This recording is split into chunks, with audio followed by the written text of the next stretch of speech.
भारत गौरव आचार्य श्री पुलक सागर जी गुरुदेव के प्रवचन और लेटेस्ट धार्मिक भजन व कार्यक्रम निशुल्क देखने व सुनने के लिए हमारे YouTube चैनल जीन शरणम मीडिया को आज ही सब्सक्राइब करें और सबसे पहले देखने के लिए बेल आइकन पर क्लिक जरूर करें। ये जीत राम लक्ष्मण की नहीं, ये जीत हार हुई है तो दो भाइयों की जीत हार हुई है। ध्यान रखना, जिस घर में रावण ने कहा विभीषण जैसा भाई होगा, वो कितना भी शक्तिशाली हो, दुनिया की हर ताकत उसे कमजोर करके रख देगी। और जिसके पास लक्ष्मण जैसा भाई हो, निहत्था भी हो, तो हजार रावणों पर वह भारी पड़ जाया करता है। रावण ने कहा मेरे पास लक्ष्मण तुम्हारे जैसा भाई नहीं था। ध्यान रखिए मान्यवर, सोचना है आपको, विचार करना है। भाई भाई की ताकत होता है, भाई भाई की भुजा होता है, भाई भाई की शक्ति हुआ करता है। इसलिए मैं आपसे निवेदन करना चाहता हूं कि दुनिया में सबको नाराज कर लेना, अपने भाई को जिंदगी में नाराज मत करना। ध्यान रखना, एक ही मां से पैदा हुए लोग इतने दुश्मन, इतने दुश्मन, इतने दुश्मन चंद ठीकरों के लिए। ध्यान रखना, नहीं मान्यवर, भाई भाई को कभी नाराज मत करना। रावण ने विभीषण को नाराज किया, लंका बर्बाद हो गई। विचार करना है आप, सोचना, लंका की बर्बादी। पांडवों ने दुर्योधन को नाराज किया, हस्तिनापुर की तबाही हो गई। ध्यान रखना, ये भाइयों की लड़ाई है। आपसे मेरा निवेदन है,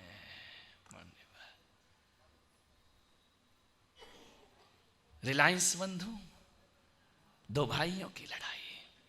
ध्यान रखना, पहले के लोग वो थे जो बच्चा हमारा कहता था कि हम धीरू भाई अंबानी बनेंगे, लेकिन जब से दो भाई आपस में लड़े हैं, मुकेश अंबानी और अनिल अंबानी, हमारे देश का बच्चा कहता है हम पैसा तो उनके जैसा कमाना चाहते हैं, लेकिन उनके जैसे भाई बनना नहीं चाहते हैं। ध्यान रखना, अखबारों में आ गया दो भाई कैसे लड़ते हैं, कैसे आपस की संपदा के लिए बंटवारा हुआ। मैं मुंबई जा रहा हूं और यदि मुझे अवसर मिला अंबानी बंधुओं से मिलने का, तो एक प्रश्न मैं उनसे जरूर करूंगा कि तुम्हारे पास किस चीज की कमी थी?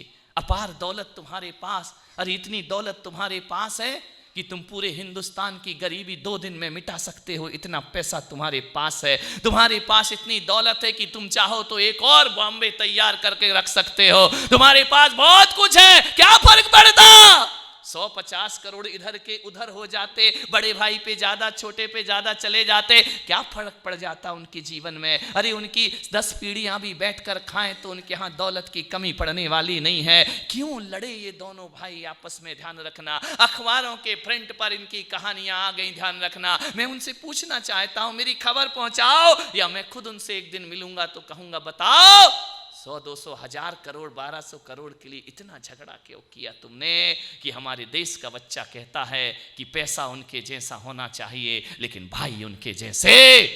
ये खो दिया है तुमने अपने जीवन में। ध्यान रखना, पैसों के चक्कर में तुम्हारे पिता ने जो प्रतिष्ठा बनाई थी वो तुम दो भाइयों ने खत्म कर दी है। मान्यवर, आपसे निवेदन है, विचार करो। मुकेश अंबानी ने अनिल अंबानी को नाराज किया, कहानी मालूम है।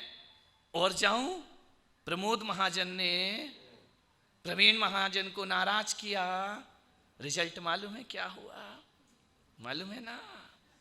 विचार करिए, कभी भाई को भाई नाराज मत करना, नहीं तो घर को बिखरने में ज्यादा देर नहीं लगा करती है। रावण का सर्वनाश यदि होता है तो घर के भाई से दिल के छाले झुलसते हैं सीने के दाग से, और घर को आग लगती है घर के चिराग से। ध्यान रखना मान्यवर, घर मत बिखरने दो। मान्यवर, जीवन को समझने का थोड़ा सा प्रयास करो। भाई भाई से कभी ना लड़े। विभीषण, मेघनाथ को जब बुलाया गया, कुंभकर्ण को जब बुलाया गया, जब रावण के खेमे के सारे योद्धा परास्त हो गए, कुंभकर्ण को बुलाया कि कुंभकर्ण तुम जागो और अपने भाई की सहायता करो। मालूम है, कुंभकर्ण ने रावण से इतने ही कहा कि भैया अनीति कर रहे हो आप, गलत राह पर चल रहे हो आप, ससम्मान सीता को वापस लौटा दो, यदि लंका को बर्बादियों से बचाना है। रावण ने कहा हमें सलाह देने की जरूरत नहीं, हमने तुम्हें प्रवचन सुनने के लिए नहीं बुलाया है, जाओ युद्ध के क्षेत्र में, तुम्हारा भाई आज संकट में है। कुंभकर्ण ने कहा मैं जरूर जाऊंगा, भाई की रक्षा तो करूंगा।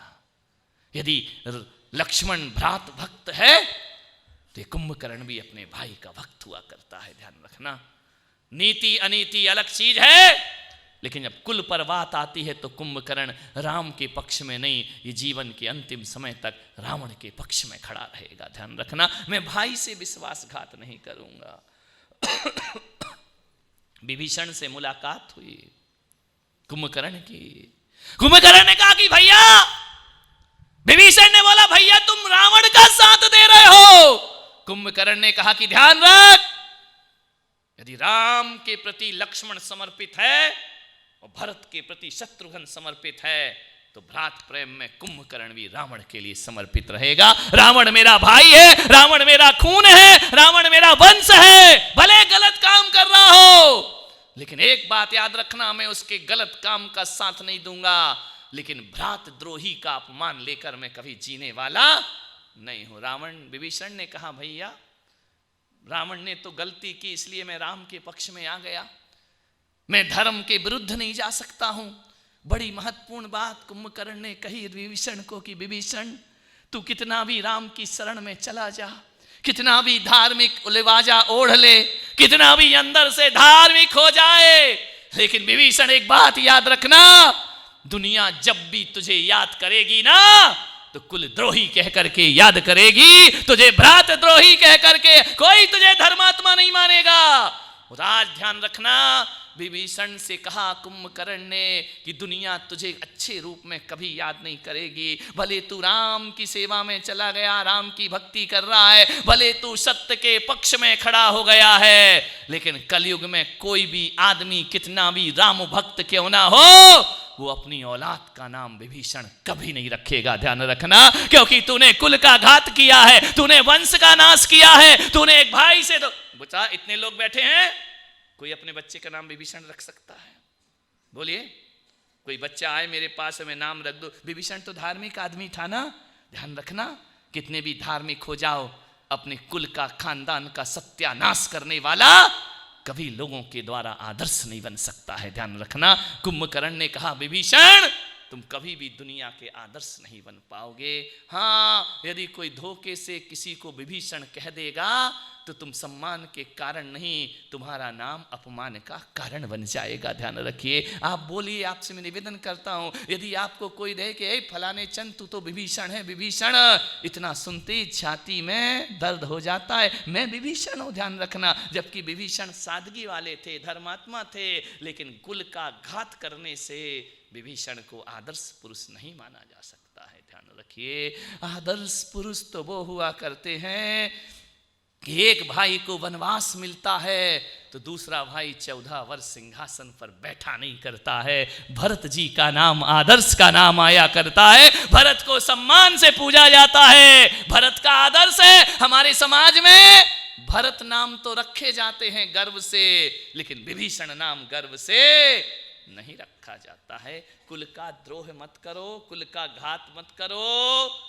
खानदान की बर्बादी मत करिए मेरे भाई। दुनिया के नजरों में धर्मात्मा बाद में बनना, पहले अपने परिवार की नजरों में धर्मात्मा बन करके दिखाइए, तो जीवन तुम्हारा।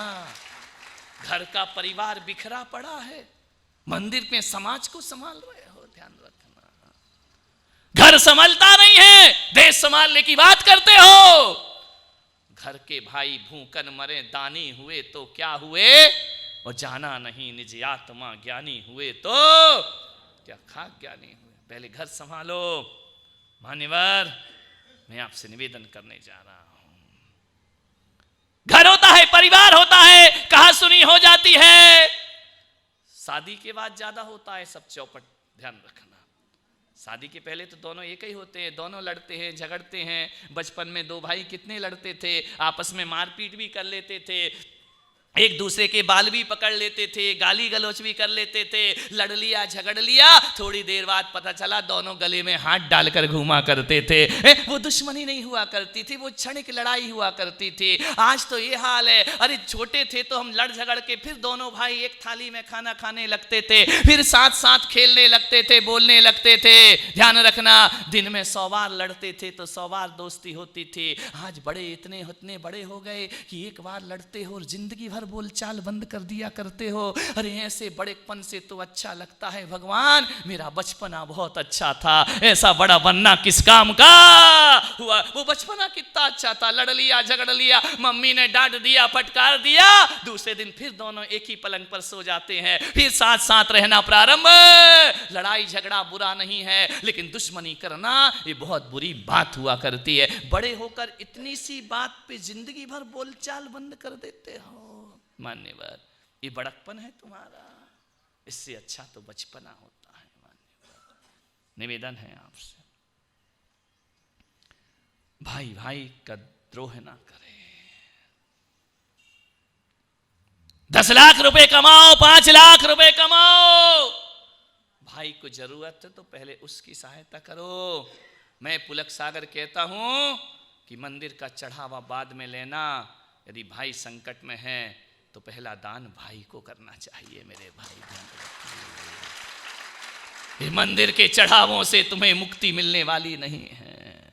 ये लाख लाख रुपए की ध्वजा चढ़ाने से, करोड़ करोड़ का कलश चढ़ाने से, महंगी महंगी मूर्तियां रखने से तुम भगवान की कृपा पात्र नहीं बन सकते हो। ध्यान रखना, देवरानी 3000 रुपए के लिए दर दर भटक रही हो, जिठानी लाखों का दान करती हो, तो वह दान उसको शोभा नहीं दिया करता है। ध्यान रखना, सबसे पहला फर्ज है कि अपनी देवरानी की सहायता करे जाकर के। मान्यवर, तुम करोड़ों रुपए कमा रहे हो, भाई 10,000 की नौकरी करता ढूंढ रहा है, और आप करोड़ों रुपए कमाकर मंदिरों में मस्जिदों में दान करके सम्मान लूट रहे हो।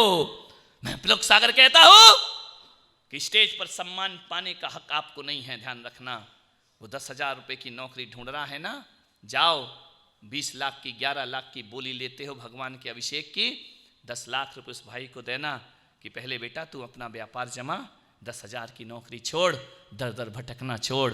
ध्यान रखना, मैं कहता हूं ऐसे आदमी का सम्मान सबसे पहले होना चाहिए, वो हकदार है सम्मान का। ध्यान रखना, छल अश्क में भीगी हुई मुस्कान का हम क्या करेंगे, छल फरेबों में मिले सम्मान का हम क्या करेंगे। वो काम जो भाई के भाई यहां ना आ सका, तो पूजते मंदिरों में भगवान का हम क्या करेंगे। ध्यान रखना,